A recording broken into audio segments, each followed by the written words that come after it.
Semaine avec vous, heureux de pouvoir concilier culture et gaieté. Voici vos grosses têtes.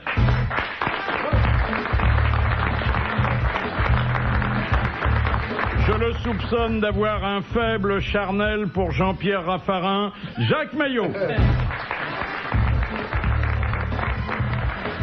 Les princes qui nous gouvernent ou qui voudraient nous gouverner n'ont rien à attendre de lui, les autres non plus. Bernard Mabille.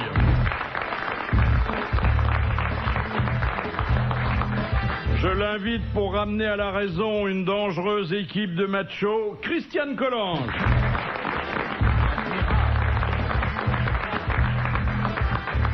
L'idole de ceux qui idolâtrent le ballon rond, Thierry Roland.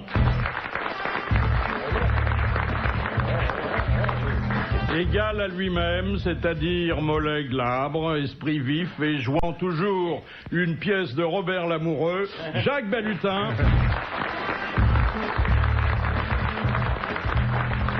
Et puis notre invité d'honneur, le vice-benjamin de l'Académie française qui vient de publier des confessions aussi croustillantes et talentueuses que peu académiques, Jean-Marie Roy.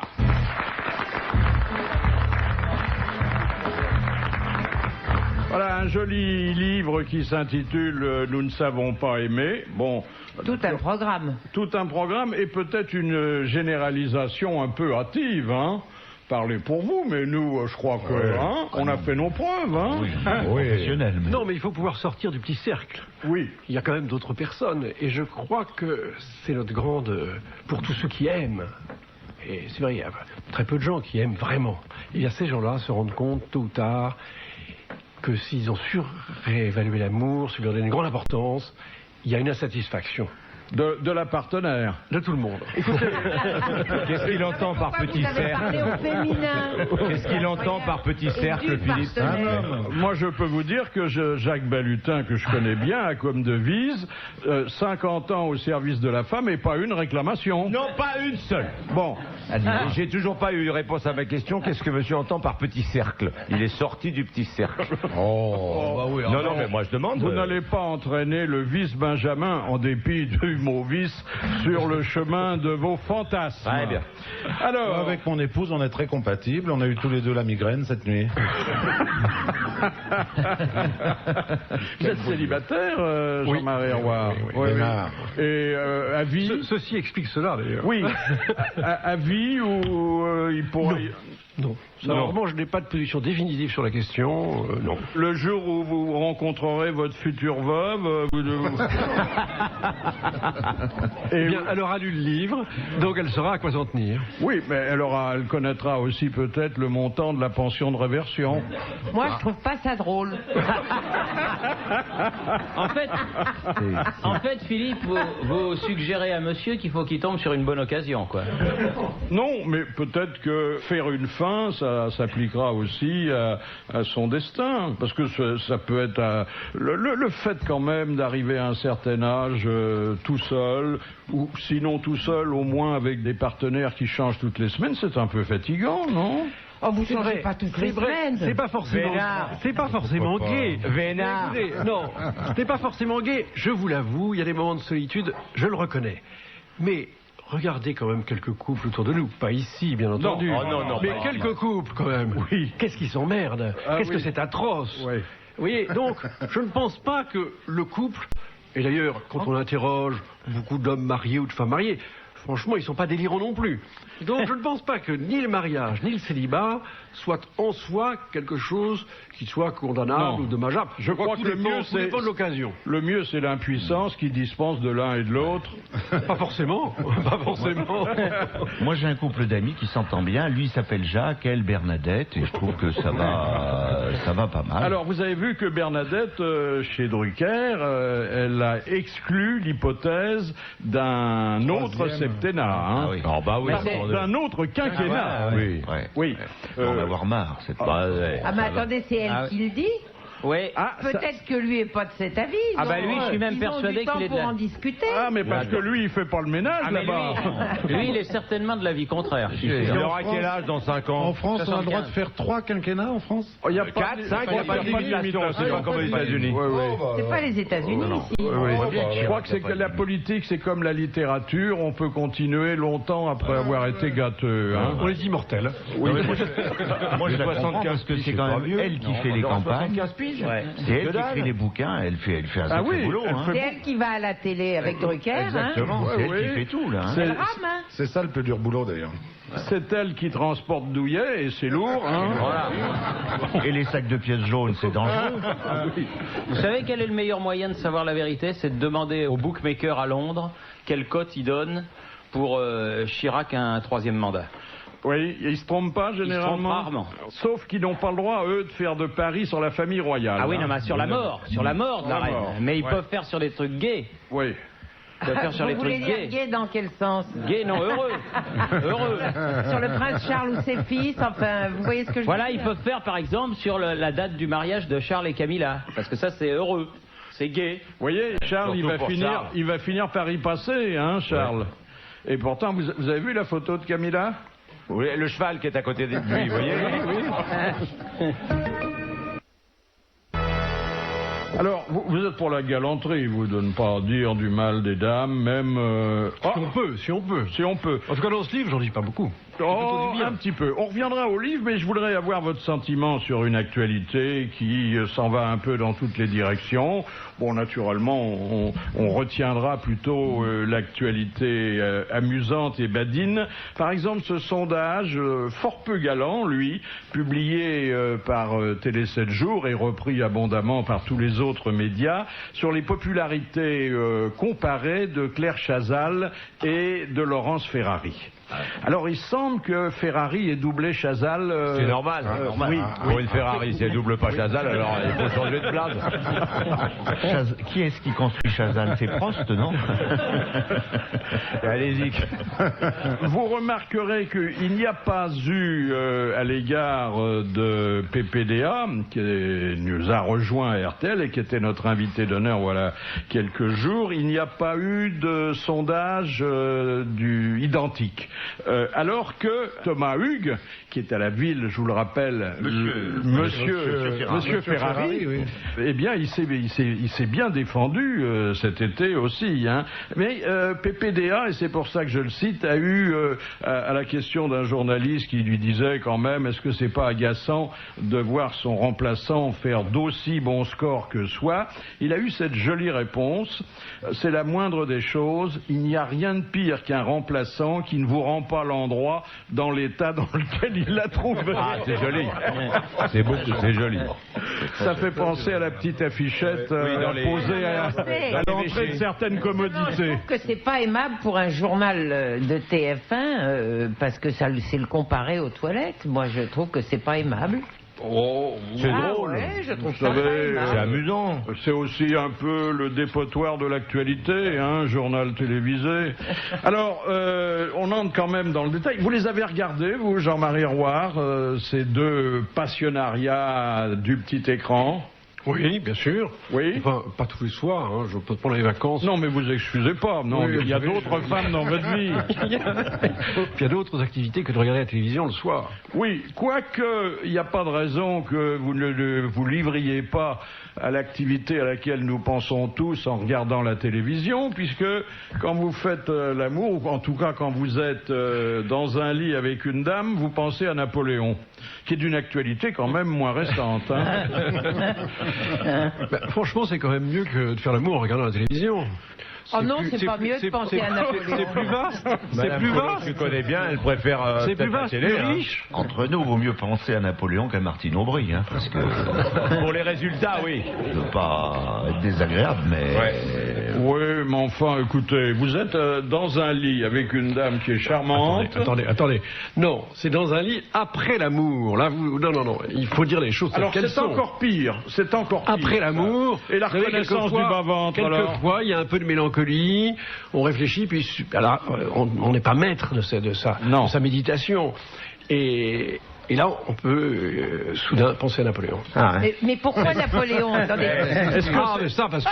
Parce qu'il occupe beaucoup de place dans ma vie et dans mes rêves. Est-ce que cela dit, sur le plan amoureux, c'est vrai que c'est pas dopant de penser à Napoléon, parce que je raconte d'ailleurs un certain nombre de traits sur sa vie amoureuse, notamment sur le plan de l'organe. C'est vrai que c'est pas. Il paraît que c'était tout petit. Hein. Mais comment c'est ça? Sicut pueris. Il y a eu un moulage sur son lit de Il n'y a mort. pas eu un moulage, il y a eu hélas une autopsie faite par le médecin Antomarchi.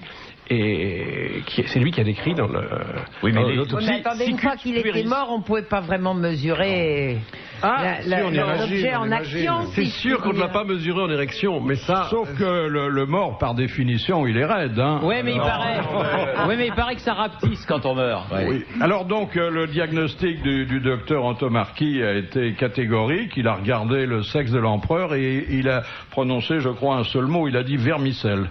Il y en a des très longs. Il l'a dit en latin. Oui. Vous vous rendez compte quand Depardieu va mourir, il va dire Barilla papillote.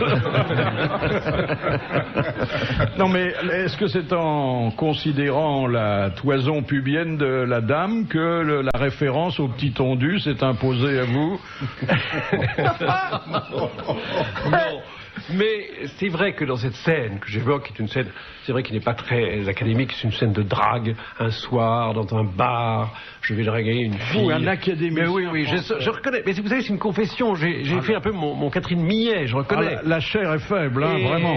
Et c'est vrai, je vais choisir une fille qui est devant le bar, sur un tabouret, j'emmène chez moi. Bon, il se passe ce qui se passe. En et plus, puis ensuite, elle est sur un tabouret. Ensuite, donc, c'est pas une femme de très bonne vie, hein. Et vous étiez en habit d'académicien ou vous étiez en civil? Non. J'étais en costume civil. Et ensuite, il y a cette déception que certains célibataires connaissent quand on a été un peu vite et que finalement on se rend compte que c'est pas vraiment ce qu'on cherchait. Un peu vite, vous parlez des préliminaires ou de l'acte lui-même? Je parle de tout. Oui. On a été un peu vite dans le choix, un peu vite dans l'acte. Ouais, 3 minutes douche comprise, quoi. Voilà. Et subitement, on se rend compte, alors c'est vrai, alors ce que vous disiez tout à l'heure, de ce côté un peu infernal, triste de la vie de célibataire. Bon, comment est la citation? L'homme est triste après l'amour, en latin, ça se dit, je crois. Oui, c'est vrai que c'est toujours. Non, ça dépend. On se dit, puis on va recommencer demain. Non, faut dire surtout, je vais pas trouver de taxi à cette heure-là, c'est ça le problème. C'est postérectum. Non, mais attendez, c'est dingue quand même. Moi, je pense à Mauriac, à Chanson, à tous ces grands académiciens, et je me dis, ils auraient quand même pas écrit un livre où ils auraient raconté qu'ils allaient draguer les filles dans les bars. Je trouve ça formidable. Alors, pour ce qui est de l'académie, pour ce qui est de la moralité de l'académie, vous savez, vous avez eu Alfred de Musset, qui était quand même pas... Oui, mais il ne le racontait pas de la même façon. Alors, écoutez, lisez La Confession d'un enfant du siècle, il raconte exactement les mêmes choses. Paul Morand, dans son journal, on raconte de belles. Il raconte qu'il a cessé de faire l'amour à 85 ans, simplement parce qu'il avait peur d'avoir un transport au cerveau. Ah bon, vous voulez dire que c'est une assemblée de vieux cochons, alors? Pas du tout. Je dis, ce sont les hommes. Ce sont les hommes avec leur noblesse et leurs imperfections. Vous dites Paul Morand, 85 ans, attendez, je fais un petit calcul.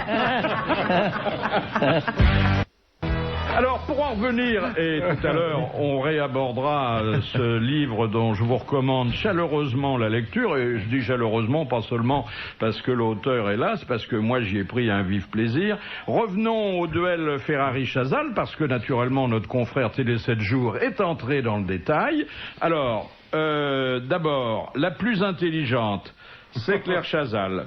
La plus compétente, c'est Claire Chazal. La plus convaincante, c'est Claire Chazal. La plus élégante, c'est Claire Chazal. Mais comment elle a fait pour perdre? Attendez.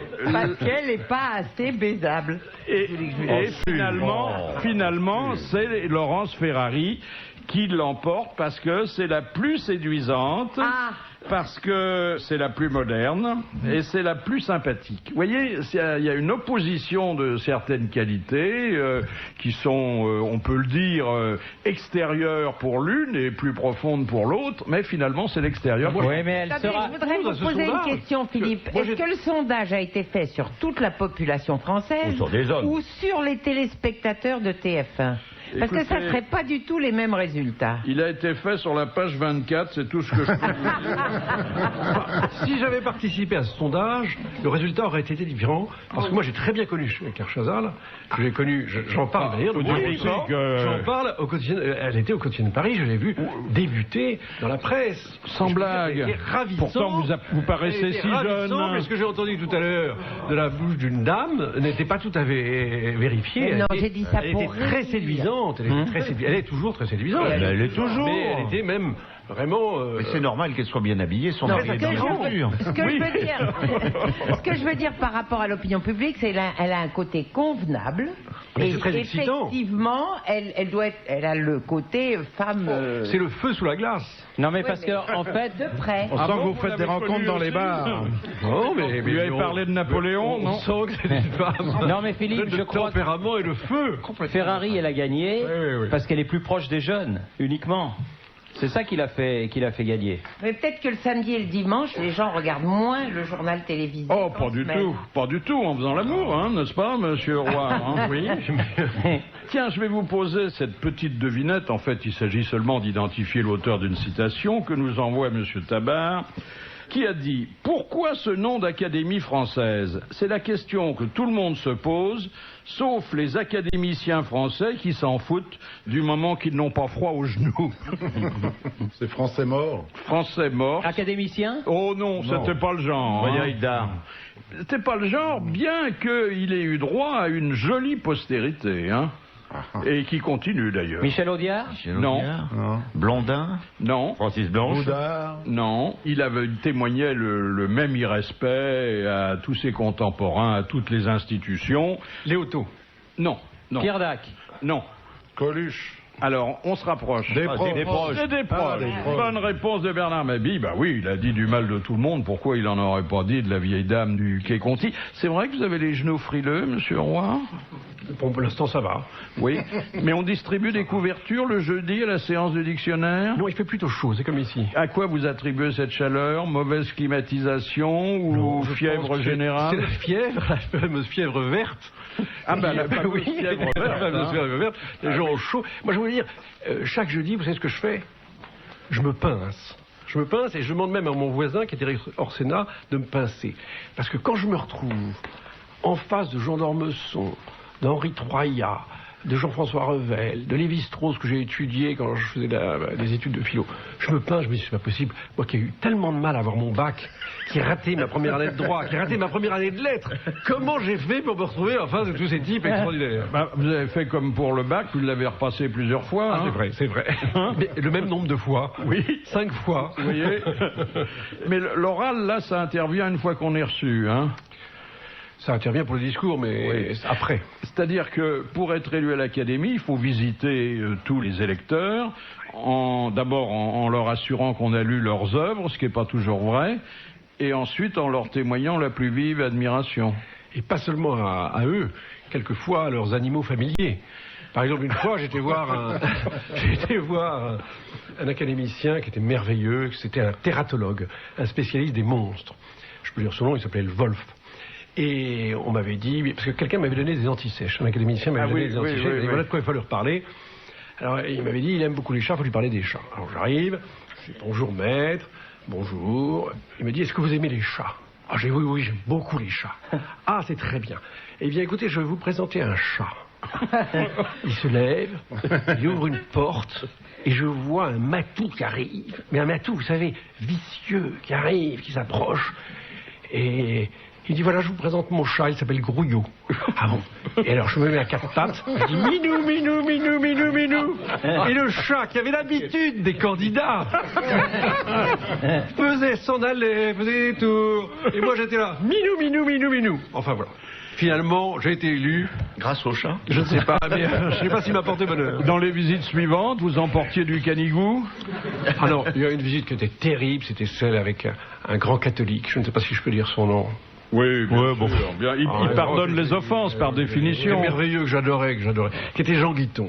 Ah, Et Jean oui. Guiton, là aussi, dans mes antisèches, on m'avait dit, il faut lui parler de sa peinture.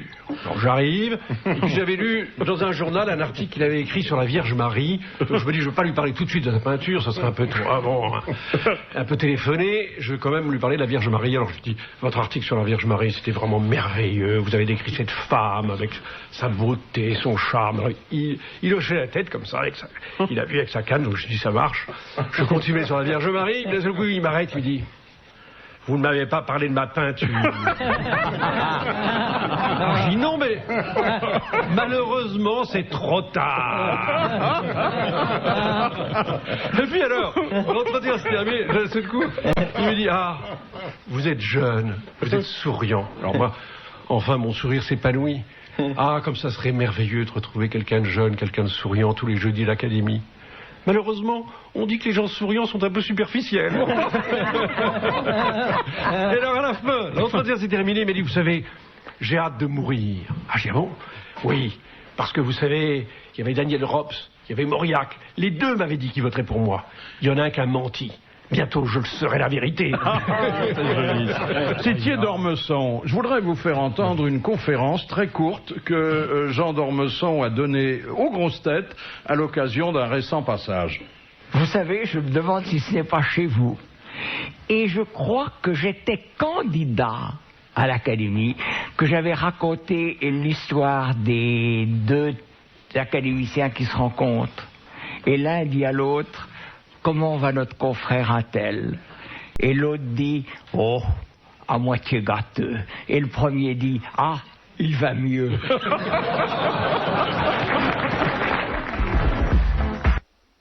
Les grands hommes ont à voir avec les petites femmes. Disons, en tout cas dans mon livre, ils se rencontrent. Oui, ils se rencontrent parce que il y a à la fois des grands hommes et ce que vous appelez des petites femmes. Et il n'y a pas des grandes femmes avec des petits hommes? Aussi, puisqu'il y a Napoléon. Il y a Napoléon qui est à la fois un grand homme et un petit homme. Il y a aussi Giscard, qui est grand au moins par la taille. Et alors, vous avez presque été amoureux de Giscard, on peut dire, sans passer à l'acte d'ailleurs. Hein. Je vous comprends. Oui. C'est vrai que je n'étais pas amoureux, mais enfin, je le trouvais très séduisant, je le trouvais passionnant. J'étais assez enthousiaste en le rencontrant. Et puis, il y avait un arrière-plan. Il y avait un arrière-plan, c'est que j'avais été amoureux d'une de ses nièces. Alors, la nièce, attendez, vous racontez que vous êtes allé en pèlerinage en sa compagnie dans la chambre d'enfant, d'adolescent de Giscard. Ah oui. Vous avez presque réussi à monter avec la nièce sur le lit de l'ex-président. Oui, c'était très tentant. Imaginez, je retrouvais cette chambre avec tous ces souvenirs. Ça doit être terriblement érotique, hein. Et là, ce coup, c'est horrible. Ce qui avait le très excitant, c'était le visage de cette jeune fille qui avait 18 ans, qui était merveilleuse, qui était belle, charmante. Il y a eu cette tentation irrépressible de faire l'amour dans un endroit qui était plein de chargé de symboles et d'histoire. Parce qu'à ce moment-là, il était président de la République. Ah oui. Oui. Et alors, il y a eu cette tentation, il y a eu un début de passage à l'acte, et heureusement, il y a eu la grand-mère qui a appelé sa petite fille et qui dit « Mais qu'est-ce que tu fais? Où es-tu? Ah bon. Et alors, c'est vrai que quand j'ai revu Giscard, quelques années plus tard, quand je l'ai vu me parler au cours de ce dîner, subitement, je voyais ses yeux, et je retrouvais dans ses yeux exactement ce côté un peu chinois de la nièce. Je voyais les lèvres très pulpeuses. Vous avez eu envie de le faire? J'avais un élan, comme un élan amoureux, comme si j'entrais la nièce. Il y avait un mélange des deux, que très vite je me suis réveillé, j'ai compris que ça avait c'était pas du tout la nièce. Surtout après que nous nous sommes engueulés, j'ai compris que ça n'avait rien à voir. D'autant que l'oncle n'est pas une tante, hein, alors il n'y a aucune raison d'opérer la confusion. Oh, vous dites sur Giscard des choses qui sont pas... Non, au début il avait été très gentil. Très gentil, et alors, vous êtes très gentil aussi. Et moi très gentil parce que j'avais appris par cœur un article qu'il avait écrit quelques années plus tôt, donc j'ai commencé à le lui réciter. Alors il était complètement abasourdi, mais il dit, mais vous avez une mémoire extraordinaire, mais vous êtes un homme inouï. Et alors et après il a chanté mes louanges, j'étais enchanté parce que je lui avais récité cet article, qui d'ailleurs un article qui concernait l'épopée napoléonienne, puisque ça s'appelait Adieu postérité, c'était sur le général de Saxe. Ensuite, la passion décline, et puis elle s'en va, comme souvent. Et vous dites, quand je rencontrais Giscard à cette époque, il venait de faire une mauvaise chute, il était tombé de l'idée qu'il se faisait de lui-même. Ah, il était tombé de haut. C'est très joli. Et vous le comparez à un pharaon de la 4e dynastie, ce qui physiquement est assez vrai. Hein. Non, mais c'est un homme très intelligent, très brillant. Et ce que je raconte, c'est un peu sarcastique, c'est un peu humoristique. Comme il a beaucoup d'humour, je crois qu'il le prendra très bien. Oui, je sais pas il a beaucoup d'humour pour ce qui le concerne, ça m'étonnerait. Ce qu'il avait mal pris, évidemment, c'était l'article que j'avais écrit sur son lui, bouquin. Sur son livre. Oui. Le passage. Alors ça, il n'a pas aimé du tout. Lequel? Le porno de 2 Français sur 3? Non, pas celui-là. C'est là où il parlait le passage, son roman. C'est vrai qu'il avait imaginé... Qu'est-ce que vous aviez dit sur son roman? Oh, j'avais dit qu'il aurait dû prendre un pseudonyme. Comme Morny, quand il a écrit Monsieur Choufleury restera chez lui. Oui. Et je crois qu'il aurait dû prendre un pseudonyme s'il voulait vraiment, véritablement, qu'on le juge indépendamment de son passé, de ce qu'il était. Mais là où je crois qu'il a eu tort, c'est là où c'est un homme très théoricien, très théorique. C'est qu'il s'est dit, j'ai fait politique, je suis très intelligent, je suis certainement l'homme le plus intelligent de France. Alors, écrire un roman, mais c'est nul. Les romanciers, quand je discute avec eux, sont quand même des gens un peu des crétins. Ils connaissent rien au taux de chômage, à la productivité, ils savent rien. Donc, il s'est dit, je trouve un roman, et forcément, ce roman sera très bon. Et c'est là où il a manqué un peu d'esprit de finesse. Il a l'esprit de géométrie. On pourrait dire d'une certaine modestie aussi, peut-être. Non, je crois qu'il est d'une certaine façon assez naïf. Oui. Là, il a eu de la naïveté. Mais les gens très intelligents, finalement, sont des grands naïfs. Hein.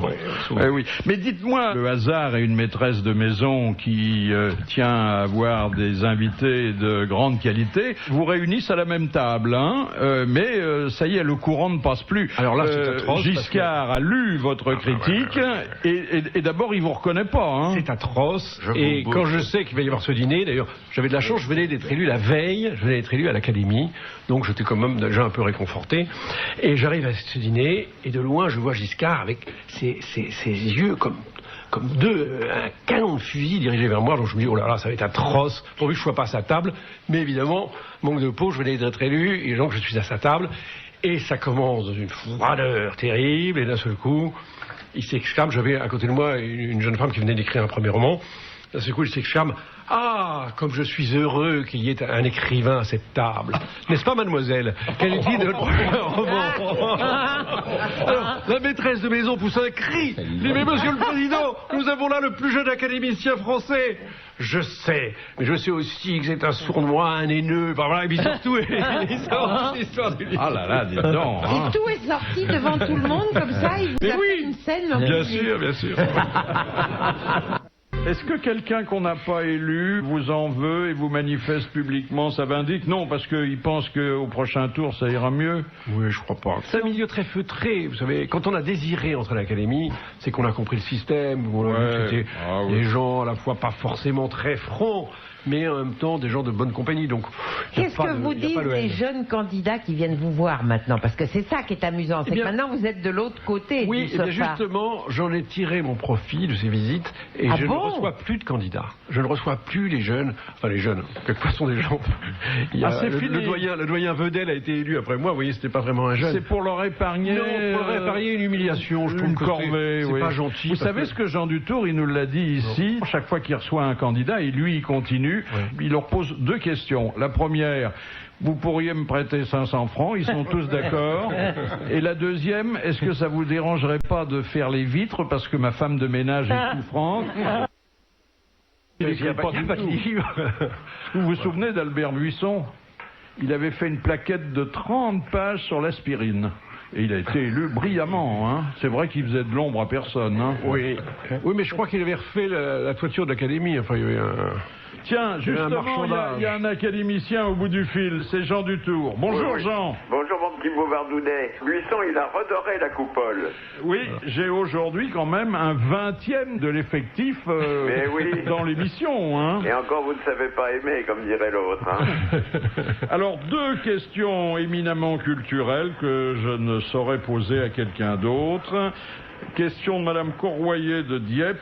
De qui Lucie Adamar était-elle l'épouse? Aïe, je suis ça, Lucie Adamar. C'était pas de Gambetta, non? Non. Non, mais bon, c'est la même époque. Je suis dans le coin, là. Ouais. Pas le docteur Gibault, la ceinture du docteur Gibault, le thermolactif de Damas. C'est un homme politique? Non, un homme qui a beaucoup défrayé la chronique, mais totalement contre son gré. Ah, bah, c'était le pauvre Dreyfus, peut-être. Oui, voilà. C'était l'épouse du capitaine Eh oui. Alfred Dreyfus. Eh oui, bien sûr. Bonne réponse, pas entièrement spontanée, mais enfin c'est le résultat qui fait semblant. Deuxième... Faut bien que vous nous donniez des petits points de repère comme ça. Bah écoutez, sinon ça coûterait trop cher à la station. Bah hein. voyons. Deuxième question de Mademoiselle Fritz de Cornimont. Ah, la chérie. Ah bon, vous la connaissez? Oh là. Bon, ça Alors fait je vais 15 ans. poser une question qui vient d'ailleurs, non? Parce que on va fait penser à un copinage sexuel. Oh, vous savez, entre Cornimont et Paris, il y a quand même une petite trotte, non? Oui, et entre Cornimont et Cornichon. Ah, bah, c'est bien aimable, Cornichon, vous-même. On y revient. La voici cette question. Pour quel motif Voltaire fut-il emprisonné en mai 1717 à la Bastille, où il demeura 11 mois? Parce que il avait persiflé je ne sais quel grand seigneur, La Rochefoucauld ou un type dans ce genre-là. Non. Vous le savez, Jean-Marie Roy? Je pensais qu'en effet, c'était à la suite de la bastonnade Voilà. qu'il avait eue avec le duc de Rohan, je crois, ou le C'est ça. prince de Rohan. Et il a été bastonné d'une façon effrayante parce qu'il s'était moqué de lui. Et je pense que c'est par lui qu'il était à la Bastille. À la suite de cette histoire. Vous pensez pas bien, l'histoire le dit peut-être, mais pas Madame Cornimont. Ah, mademoiselle Cornimont. Je crois qu'elle a raison de dire qu'il s'agit de quelques vers assez caustiques qu'il avait écrits sur un personnage considérable. Le roi. Le roi. Non. Oh non, pas le roi. Non. Le pape. D'ailleurs, il n'y avait pas de roi, il y avait ça ne pouvait être que le régent. Eh ben oui, le régent. oui. Bon. Et de quoi avait-il accusé Philippe d'Orléans? Bah, d'être un petit peu libertin, non? Oui, mais c'était plus grave encore que Ah, il couché avec sa fille. Oui, exactement. Il l'avait accusé d'inceste. Bonne réponse de Jean Dutour. La duchesse de Berry. Alors justement, puisque vous avez Jean Dutour, est-ce que vous pourriez lui dire, est-ce qu'il pourrait me rendre mes 500 balles? Non, justement, je profite de cette occasion, justement, dans cette émission très sérieuse, je voulais profiter de cette occasion pour rectifier une chose. J'ai vu Jean Dutour plusieurs fois, parce que je me suis présenté 5 fois à l'Académie. Eh bien, au cours des 5 visites que j'ai pu faire à Jean Dutour, il a été charmant, il ne m'a jamais demandé d'essuyer les carreaux, de faire le ménage, il ne m'a jamais demandé 500 balles. Vous voyez que j'ai quand même mes chouchous. Oui, mais vous voyez tous les jeudis, Jean-Marie Roy. Et je vais vous dire, Jean-Marie Roy, c'est agréable de voter pour lui, parce que pour une fois, on a élu un type de talent. Ah, pour une il y en a fois, qui vont c'est être pas contents, gentil là. pour les autres, hein. Oh bah je m'en fous, ils peuvent pas me foutre à la porte. C'est vrai, on n'a même pas le droit de démissionner, hein. Rien. C'est vrai. On est là jusqu'à son dernier souffle. Eh bien, Jean Dutour, je vous renvoie à vos travaux d'écriture, mais aussi à vos anthologies, et afin que demain, vous soyez aussi brillant qu'aujourd'hui. À demain. Et mes hommages à Madame Adamar. Les hommes politiques comme Giuliani sont souvent confrontés au problème du nerf de la guerre, de l'argent, sans lequel on ne peut pas faire de politique active et sans lequel on ne peut pas non plus aider ceux qu'on voudrait aider. Alors là, ça se passe dans un petit village en Lombardie. Et l'église est en train de s'écrouler. Il faut refaire le clocher. Village au fond de la vallée. Est-ce qu'il y aurait... Il n'y a pas un euro disponible et les spécialistes ont dit si ça continue comme ça, dans un mois il n'y a plus de clocher. Alors, le maire et le curé, et là on retrouve Don Camillo, se sont associés. Ils ont, sur le parvis de l'église, installé un stand et ils ont accepté d'être derrière le stand et les gens viennent et peuvent leur envoyer, moyennant finance, une tarte à la crème sur la figure. Ah, ouais. Et ils ont calculé qu'il faudrait 350 entartages pour sauver le clocher. Bah, Et ça marche ou pas alors? Et ça marche beaucoup. Mais imaginez que M. Delanoë ou que M. Chirac à l'Élysée ouvre un stand, on se bousculerait. C'est évident, évident. C'est sûr. Je vous ai vu pleurer hier soir à Bobino, mais vraiment pleurer en scène comme j'ai jamais vu un artiste le faire. Pourquoi? Mais dès qu'on m'en parle, Philippe, c'est l'émotion qui remonte. Une émotion tout à fait sincère que je ne peux pas maîtriser. Ça remonte de temps en temps. J'ai voté Jacques Chirac. Voilà. C'est de ma faute tout ce qui arrive. Je me sens responsable. Comme la plupart des gens. Vous n'êtes pas le seul, hein. Oui, je sais, mais on est nombreux à pleurer encore. Hein. N'empêche que si Chirac avait eu de la classe pour remercier le peuple de gauche qui a voté pour lui, il aurait nommé le juge Éric Alphen à la justice. Ah oui. Cela n'aurait été que justice. Et en plus, le pauvre Alphen, il est au chômage. Les chômeurs. Il a fait un bouquin qui n'a pas marché très fort. Il a proposé à presque tous les partis politiques de l'employer. Il voulait pas. Il s'est présenté aux élections, il s'est fait étendre. Hein ah oui, oui. Il était pour Chevènement, c'est ça? Oui. Il a toujours les bons coups, lui. Il était pour Chevènement. Le mec, il joue le cheval gagnant, lui, tout le temps. Ah oui, il risquait rien d'ailleurs, parce qu'il n'y a pas eu un élu, hein, Chevènement. Ah non, pas un seul, même pas lui. Même pas lui. Même pas lui à Belfort. Ah non, Chevènement, il est pas embarrassant comme garçon. Non. Puis il est bien aimé. Il y avait Lang qui était là avant-hier, il lui a dit des choses très gentilles sur lui. Quand il se présente, il n'est pas élu, et quand il est nommé, il démissionne. Alors donc, Et il revient de gauche. Non, il a réfléchi, il a dit, il cherchait. Un fait divers très triste, mais bon, je connais votre absence de cœur, donc je sais que vous allez en rire. Ce sont deux faits divers d'ailleurs qui sont liés, l'un à l'église et l'autre à un cimetière. Alors pour l'église, il y a un jeune homme qui voulait aussi récolter de l'argent pour refaire le clocher de son église. Et ça, c'est à Londres. Alors il a imaginé de se faire un saut à l'élastique et il s'est tué. C'est triste, ça. Ah oui, c'est triste. Ce curé à Marseille qui plongeait dans le dans le vieux port. Non, pour faire des ronds, hein. Oui. Mais moi, je l'ai même vu à Paris. Il y a des ronds dans l'eau. Mais il l'a vieux port? Non. Un curé, mais il l'a fait. Il l'a fait de nombreuses fois. Hein. Il l'a pas fait qu'une seule fois. Il plongeait de haut. Je l'ai vu dans la Seine. Putain, il plongeait 10 mètres de haut. Il a ramassé beaucoup d'argent. Oui. Alors que Chevènement a plongé de haut, mais il s'est ramassé. Là, il n'a pas ramassé quoi. Là, c'est un brave Sicilien qui avait englouti toutes ses économies dans l'achat d'un superbe caveau. Et il allait le voir, son caveau, il en était très très fier. Et il a voulu monter sur le toit de la petite chapelle qu'il avait fait construire. Il s'est cassé la gueule. Il s'est cassé la gueule, il est mort. Mais il n'y a pas eu de frais de transport puisqu'il était sur place. Vous voyez, hein, j'étais sûr que ça allait vous faire. Ah oui, ça c'est drôle. Ah, ça même les Belges le font pas. C'est de la mise en boîte directe. Question de Madame Cassagne. Qu'est-ce que les facteurs appellent les boîtes à cocu? C'est là où ils peuvent consommer les trucs de vacances restantes. Bonne réponse de Bernard Mabille. Ah, c'est assez joli. Je fréquente Besançon beaucoup.